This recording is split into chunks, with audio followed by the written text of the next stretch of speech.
नमस्कार, जय हिंद, वंदे मातरम। आप सभी का स्वागत है IAS lifestyle academy YouTube channel में। आज हम बात करने वाले हैं पूजा खेड़कर केस के लिए, जिसको यूपीएससी स्कैम और आईएएस ऑफिसर स्कैम के रूप में जाना जा रहा है।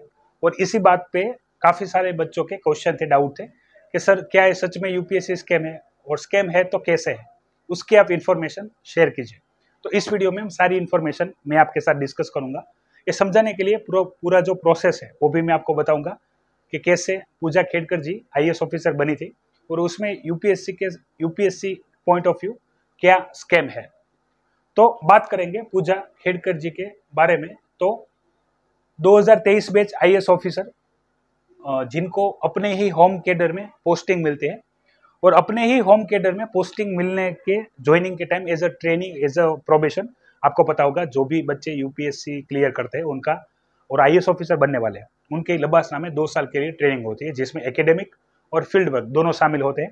एकेडमिक फाउंडेशन जो होता है उसके साथ साथ उनको फील्ड ट्रेनिंग भी दी जाती है, जहाँ पे एज अ ट्रेनी वो अपनी पोस्टिंग लेते हैं और वहाँ पे सर्विस देते हैं। अपनी सर्विस प्लेस पे जाने से पहले उन्होंने डिमांड की, बहुत सारी डिमांड है। उसमें से सबसे ज़्यादा जो फेमस डिमांड है वो है उनके लिए कार और रेड लाइट की। उनके जो सीनियर होते हैं उनसे उन्होंने बात की कि मैं जब तक ज्वाइनिंग करूं एज अ पोस्ट, वहां तक आपको क्या करना है कि मुझे एक रेड लाइट कार दे दीजिए, दूसरा मुझे हाउसिंग दे दीजिए, और ऑफिस के लेके भी काफ़ी सारी समस्याएं उन्होंने क्रिएट की थी, वो आगे देखते हैं।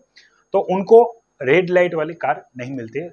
दरअसल उनके सीनियर ने बताया कि आप अभी ट्रेनी आईएएस ऑफिसर हो, आपको सुविधा मिलती है लेकिन इतनी सारी नहीं जितनी आप डिमांड करते हो। तो उन्होंने क्या किया, अपनी जो पर्सनल कार थी उसी के ऊपर उन्होंने रेड लाइट लगा दी। वीआईपी कल्चर आप समझ सकते हो, पहले से ही अभी आईएएस ऑफिसर एज बने भी नहीं थे, अभी ट्रेनिंग पीरियड में थे, प्रोबेशन पीरियड में थे, और अभी से आईएएस ऑफिसर की जो धौंस है वो जमाना शुरू हो चुका था। और ये सारी बात चली रही थी कि भाई एक आईएएस ऑफिसर बने, वो भी अपने होम कैडर में। उन्होंने अपने जो सीनियर की ऑफिस थी वो सीनियर की ऑफिस को खुद की ऑफिस बना लिया। दरअसल उनको एक ऑफिस मिला था, उसमें भी बहुत सारी दिक्कतें थी, हमको उससे कोई मतलब नहीं है, लेकिन उन्होंने अपनी सीनियर को ऑफिस में उनका जो प्लेस था वो भी ले लिया। और इस दौरान ये सारी खबरें में आए पूजा खेड़कर जी, ये ओबीसी रिजर्वेशन से इनको फायदा मिला है, दूसरा फायदा मिला है इनको डिसेबिलिटी के वजह से, जबकि इसमें डिसेबिलिटी दिख नहीं रही। उन्होंने बेसिकली इन्फॉर्मेशन आरटीआई करके प्राप्त किया, और यहाँ से शुरू हुई इनकी पूजा खेड़कर जी की प्रॉब्लम, और यहाँ से ही शुरुआत हुई यूपीएससी स्कैम की। अभी स्कैम क्या है वो समझिए। सबसे पहले पूजा खेड़कर जी के जो फादर है वो रिटायर्ड ब्यूरोक्रेट थे और अभी पॉलिटिशियन है, जिनकी प्रॉपर्टी अनुमानित करोड़ों में है। तो इस कंडीशन में पूजा खेड़कर जी ने जो इन्फॉर्मेशन शेयर की थी यूपीएससी के साथ, उन सारी इंफॉर्मेशन में प्रॉब्लम थी। और प्रॉब्लम क्या थी? सबसे पहले कि उनके पास ओबीसी रिजर्वेशन में नॉन क्रिमिनल था। अभी ओबीसी रिजर्वेशन में नॉन क्रिमिनल उन्हीं को मिलता है जिनकी एनुअली इनकम 8 लाख से कम हो। ओबीसी कास्ट सर्टिफिकेट सबके पास हो सकता है, लेकिन रिजर्वेशन का बेनिफिट उन्हीं कैंडिडेट को मिलता है जिनकी इनकम, सालाना इनकम 8 लाख से कम हो। जबकि यहाँ पे ये देखा गया कि उनके फादर की इनकम भी ज्यादा है, उनकी मदर सरपंच है, उनकी भी ज्यादा है, लेकिन उन्होंने यहाँ पे रिजर्वेशन बेनिफिट लेने के लिए ये बताया कि मेरे मम्मी पापा दोनों सेपरेटेड और मैं इंडिविजुअल हूँ, मैं किसी के साथ कनेक्टेड नहीं हूँ, मैं अपना खुद का ही रन कर रही हूँ, तो मेरी इनकम कम है। इस बारे में मैं आपसे और भी इंफॉर्मेशन शेयर करता हूँ टीना डाबी जी की। तो इसमें ऐसा देखा गया है कि माता और पिता दोनों ब्यूरोक्रेट्स हो, वो भी ग्रुप ए और ग्रुप बी लेवल में, फिर भी बच्चे हैं वो रिजर्वेशन का बेनिफिट लेते हैं। इसमें ऐसा क्राइटेरिया रखा गया है रिजर्वेशन में कि जो भी रिजर्वेशन लेने वाला है, यानी स्टूडेंट एस्पिरेंट्स, वो खुद से अपनी इंफॉर्मेशन जो है शेयर करेगा। यहाँ पे पहली चूक कहाँ हो रही है कि उनको जो कास्ट सर्टिफिकेट मिल रहा है, रिजर्वेशन में नॉन क्रिमिनल मिल रहा है, उनकी क्रॉस एग्जामिनेशन नहीं हो रहा है। ये सबसे पहली बात। दूसरी, इससे भी काम ना बनता पूजा खेड़कर जी का, उन्होंने क्या किया, उन्होंने दी डिसेबिलिटी की इंफॉर्मेशन कि भाई मैं जो 40% डिसेबिलिटी क्राइटेरिया, उसको भी उससे ज्यादा मेरी डिसेबिलिटी है। ये सारी चीजें शॉर्ट में समझते हैं। पूजा खेड़कर जी जो कि एक आईएएस ऑफिसर थे, उनका आईएएस ऑफिसर के रूप में जब इंटरव्यू खत्म हो जाता है उसके बाद उनका मेडिकल टेस्ट होता है। मेडिकल टेस्ट में उनको कम से कम 6 बार बुलाया गया था, 6 बार, फिर भी वो हाजिर नहीं हुए। 6 बार बुलाया गया था, फिर भी वो हाजिर नहीं हुए। और उन्होंने आखिरी में क्या किया, अपना जो पर्सनल एक MRI था, यानी एम्स के अलावा उन्होंने वो वहां पे एज अ प्रूफ रखा कि भाई आप देखिए मेरी डिसेबिलिटी, लॉस ऑफ विजन में डिसेबिलिटी सर्टिफिकेट। अब ये सारी चीजें चली रही थी, तब यूपीएससी ने सीएटी सेंट्रल एडमिनिस्ट्रेशन ट्रिब्यूनल के द्वारा एक केस को हाईलाइट किया, और वहां पे यूपीएससी ने ये जो पर्सनल प्राइवेट MRI सेंटर से जो डिसेबिलिटी के लिए सर्टिफिकेट है वो दिया गया था, उसको कर दिया खारिज। और उनका एज अ IAS ऑफिसर भी जो पोस्टिंग है वो भी खारिज कर दिया। यहां से समझना है आपको यूपीएससी स्कैम कैसे हुआ है कि भाई जब उनको मेडिकल टेस्ट के लिए बुलाया गया और वो ना आए, तो ये 6 टाइम क्यों बुलाया गया, जबकि स्टैंडर्ड 3 टाइम ही है। किसी भी एस्पिरेंट को 3 चांस ही दिए जाते हैं मेडिकल टेस्ट के लिए। नॉर्मली फिजिकल टेस्ट और कोई भी डिसेबिलिटी टेस्ट है तो 3 टाइम में बुलाया जाता है, उसके बाद उसका अपॉइंटमेंट है वो कैंसिल हो जाता है।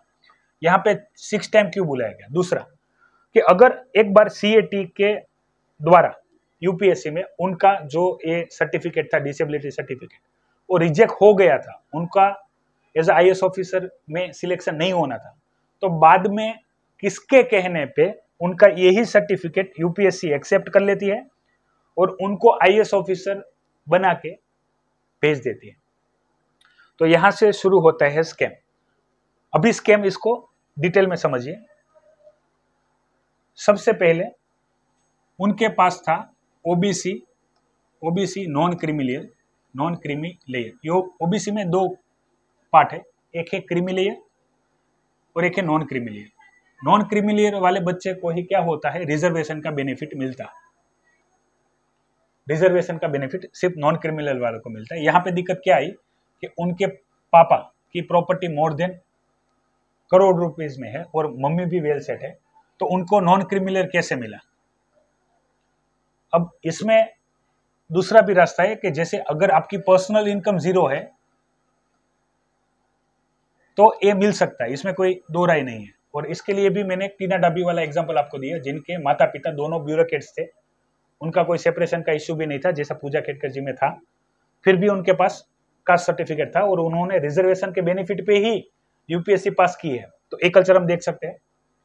दूसरी जो समस्या है वो है यहाँ पे डिसेबिलिटी सर्टिफिकेट, कि जब उन्होंने यूपीएससी के द्वारा जो भी निर्देश दिए गए थे एग्जामिनेशन के, उन पे वो नहीं आई, तो प्राइवेट सर्टिफिकेट उन्होंने एक्सेप्ट क्यों किया, वो भी बाद में, जबकि पहले वो इसको रिजेक्ट कर चुके थे, तो ये अभी एक्सेप्ट क्यों किया।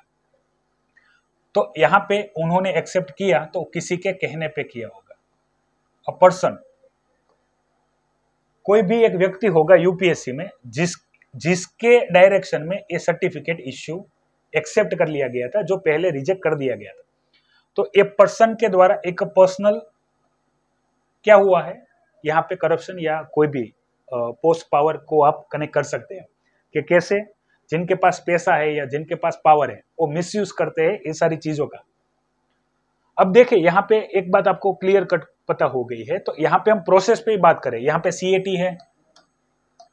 है, DOPT का भी रोल है, सेंट्रल एडमिनिस्ट्रेशन ट्रिब्यूनल, और जो department of personal and training है उनका है। अभी देखिए यहाँ पे एक बात आप समझ लीजिए कि यूपीएससी की जो एग्जाम है वो चाहे प्रीलिम्स हो चाहे मेंस हो या इंटरव्यू, इसमें कोई चेंजेस नहीं है, यहाँ पे कोई पेपर लीक वाला मामला नहीं है। लेकिन प्रॉब्लम क्या है कि मान लो कि वो ओबीसी नॉन क्रिमिनल में है तो उनको प्रीलिम्स में नॉर्मल बच्चों की तरह ही मार्क्स चाहिए होगी, जनरल कैटेगरी के वाला। लेकिन उन्होंने जो डिसेबिलिटी सर्टिफिकेट इश्यू किया उससे क्या होगा, उनको प्रीलिम्स में चाहिए सिर्फ 40 मार्क्स। उनको रैंक नीचे होते हुए भी IAS ऑफिसर और होम कैडर में IAS ऑफिसर मिला only because of disability certificate. जब ये सारी चीजें पता चली तब जाके ये सारी चीजें पता चली, तब पता चला उन्होंने अपना जो नेम यूज किया था वो भी गलत है, उनकी एज की इंफॉर्मेशन भी गलत है, जो उन्होंने सर्टिफिकेट दिया था डिसेबिलिटी में उनका एड्रेस भी गलत है, उन्होंने कंटिन्यूस अपने अटेम्प्ट्स दे सके इसके लिए नेम में बार बार चेंज किया, उनके नेम के डिपेंड उन्होंने ओबीसी सर्टिफिकेट दिया, उनको सारे लूपहोल का पता था तो उन्होंने डिसेबिलिटी सर्टिफिकेट भी दिया। ये सारे चीजों को मिला के उनको आईएएस की रैंक मिल गई है। अब यहाँ पे मैं यूपीएससी स्कैम तो नहीं बोलूंगा इसको, क्योंकि यूपीएससी स्कैम के लिए उनकी जो एग्जाम है, यूपीएससी बहुत सारी एग्जाम लेता है, उसमें आईएएस आईपीएस के लिए सीएसई सिविल सर्विस एग्जामिनेशन, जिसमें प्रीलिम्स मेंस इंटरव्यू सारे स्टेज है, इन सारे स्टेज में यूपीएससी ने कोई गलती नहीं की है। ये यूपीएससी अपना रिजल्ट जो देती है, यानी आप जो इन्फॉर्मेशन शेयर करेंगे इनके साथ, कास्ट सर्टिफिकेट हो या मार्क्स सर्टिफिकेट हो या और भी कोई चीज हो, डिसेबिलिटी सर्टिफिकेट हो, तो उसको वेरीफाई करने का काम यूपीएससी खुद नहीं कर रही है, वो काम दूसरा कोई कर रहा है। और यूपीएससी का कोई डाउट है तो उसको रेफर करती है सीएटी को। यहाँ पे सीएटी और यूपीएससी के ही की पर्सन है जिन्होंने उनका डिसेबिलिटी सर्टिफिकेट, जो कि पहले रिजेक्ट हो गया था, जिनका आईएएस की पोस्ट रिजेक्ट हो गई थी, उनको उन्होंने एक्सेप्ट कर लिया। यानी ये पर्सन वाला करप्शन वाला केस आप मान सकते हैं। अब इससे मेन प्रॉब्लम क्या होती है कि ये एक ही केस है जिसमें पूजा खेड़कर जी हमारे सामने आई है, और ये ऐसा एक बार नहीं हुआ होगा, क्योंकि ये हो रहा होगा तभी तो पूजा खेड़कर जी ने इसका इस्तेमाल किया है। यानी ऐसा दूसरे भी बहुत सारे इंसिडेंट्स में हुआ होगा। तो इसका हम पता लगाने के लिए अब सब लोग क्या कर रहे हैं, सब लोग कर रहे हैं आरटीआई। कोई भी आईएएस ऑफिसर हो, कोई भी आईपीएस ऑफिसर हो, या कोई भी पर्सन हो जिसको अपॉइंटमेंट को लेके आपको कोई भी डाउट हो, आप आरटीआई कर सकते हैं। आरटीआई का कॉस्ट कुछ भी नहीं है, 20 रुपए है। उस पर्सन के इंफॉर्मेशन आप मांगिए, गवर्नमेंट आपको प्रोवाइड करेगी, आरटीआई कीजिए आप। ये सारा इंसिडेंस इसीलिए पता चला था क्योंकि आरटीआई हुआ था। अभी इसको आप पूरा एग्जामिनेशन के दौर पे जैसा हम नीट में देख रहे हैं उस तरीके से हम अब इसको नहीं देख सकते हैं, क्योंकि इसमें एग्जाम में कोई गलती नहीं हुई है। यहाँ पे गलती हुई है प्रोसेस में। एक तो ओबीसी सर्टिफिकेट मिला, वहां पे भी कोई क्रॉस वेरीफाई नहीं हुआ है। दूसरा कि डिसेबिलिटी नहीं थी फिर भी उन्होंने डिसेबिलिटी दिखाई, और उस डिसेबिलिटी को पहले रिजेक्ट कर दिया गया था, उस सर्टिफिकेट को, जो प्राइवेट एमआरआई सर्टिफिकेट था उसको, फिर उसको एक्सेप्ट कैसे किया गया। और ये सारी बात तब पता चली जब वो खुद एक डॉक्टर है, वो खुद एक डॉक्टर है, तो जब उनके डॉक्टरी की एडमिशन थी तब उनकी कोई डिसेबिलिटी नहीं थी, ठीक है। और जैसे यूपीएससी में वो आती है एग्जाम देने के लिए, वो डिसेबल हो जाती है, जबकि ये सब ऐसी डिसेबिलिटी होती है जो लॉन्ग टर्म होती है। ऐसा नहीं है कि बाद में नहीं हो सकती, कभी भी हो सकती है, लेकिन वो एक्सीडेंशियल होती है। तो ये सारी चीजें हैं जिसे पूजा खेड़कर जी के केस के वजह से बहुत सारे। और एक बात समझिए, ये प्रॉब्लम भी कोई यूपीएससी ने या सीएटी ने या डीओपीटी ने किसी ने फाइंड नहीं की है। ये इंफॉर्मेशन इसीलिए मिली है क्योंकि पूजा खेड़कर जी जो है उन्होंने एक वीआईपी जैसे उन्होंने डिमांड की थी कि भाई मुझे एक कार चाहिए, मुझे एक लाइट वाली कार चाहिए, ठीक है, मुझे एक प्राइवेट बंगला चाहिए, मुझे एक वीआईपी नंबर चाहिए। ये सारी डिमांड थी जो वो पहले से ही बेनिफिट ले रही थी, क्योंकि उनका पापा का कल्चर ही ऐसा था, पापा के जोश पे काम कर रही थी। तो ये सारी चीजों के लिए उनका नाम हाईलाइट हो गया, ये सारी चीजों के लिए पूजा खेड़कर जी का नाम हाईलाइट हो गया, और हाईलाइट होने के कारण ही उनका जो पोस्टिंग है, उनका अपॉइंटमेंट है, उस पर सवाल उठने लगे, और तब आरटीआई हुआ। और यहाँ पे पता चला कि भाई उनका अपॉइंटमेंट ही गलत तरीके से हुआ। अब इसके आंसर में यूपीएससी ने क्या किया है, यूपीएससी ने इसके आंसर में उनके खिलाफ एफआईआर दाखिल की है फॉर मिस इन्फॉर्मेशन, कि भाई आपने अपना जो नाम दिया, एड्रेस दिया, सर्टिफिकेट दिया, जो आपने क्रिमिलियर दिया, नॉन क्रिमिलियर दिया, वो सारी चीजें फ्रॉड है, ठीक है। और ये कार और दूसरी सारी चीजें, तो आप हमें बताइए हम आपको आईएएस पोस्ट से क्यों नहीं निकाले। अब देखिए, यूपीएससी पास होने के बाद अगर आईएएस ऑफिसर बनते हैं तो सबको इतना ही पता है कि प्रेसिडेंट ही उनको रिमूव कर सकते हैं। तो ये पूरी तरीके से सच नहीं है। जब तक कि वो आईएएस ऑफिसर बन नहीं जाते, यानी अभी तो अंडर ट्रेनिंग थे, तो यूपीएससी उनको अंडर ट्रेनिंग में कभी भी डिस्क्वालीफाई कर सकता है, और इस केस में ऐसा ही होगा। अभी उनकी एज भी ज्यादा हो गई होगी, एज की भी उन्होंने इन्फॉर्मेशन शेयर की थी, वो भी गलत थी। तो अभी वो एग्जाम भी नहीं दे पाएंगे और यूपीएससी इसमें ट्राई करेगा, वो कोई भी एग्जाम ना दे पाए। तो इस वजह से हम ये नहीं कहना चाहते कि भाई उनको निकाल दो, लेकिन जो भी लूपहोल है वो रिमूव करो। और यूपीएससी ने फाइनली इसमें और बाकी जो कॉम्पिटिटिव एग्जाम है सभी के लिए आधार अनेबल बायोमेट्रिक जो आइडेंटिफिकेशन है उसके लिए प्रस्ताव रखे। आप सेंटर की दूसरी सारी भी रिक्रूटमेंट है उसमें ऑलरेडी ये है आधार अनेबल बायोमेट्रिक चेक। यहाँ पे डमी कैंडिडेट एग्जाम नहीं दे सकते और अगर दे भी रही है तो पकड़े जाते हैं। तो इस चीज को अभी यूपीएससी और नीट जेईई में भी इंक्लूड कर देंगे और इनको भी रिमूव कर देंगे पोस्ट से। लेकिन इसी की तरह और कितने लोग होंगे वो हमें पता नहीं है। बुरा करेगा वो बुरा भरेगा। तो इसी के साथ यहाँ का ये लेक्चर मैं खत्म कर रहा हूँ। कोई भी डाउट है तो आप वीडियो के कमेंट बॉक्स में कमेंट कीजिएगा। जय हिंद।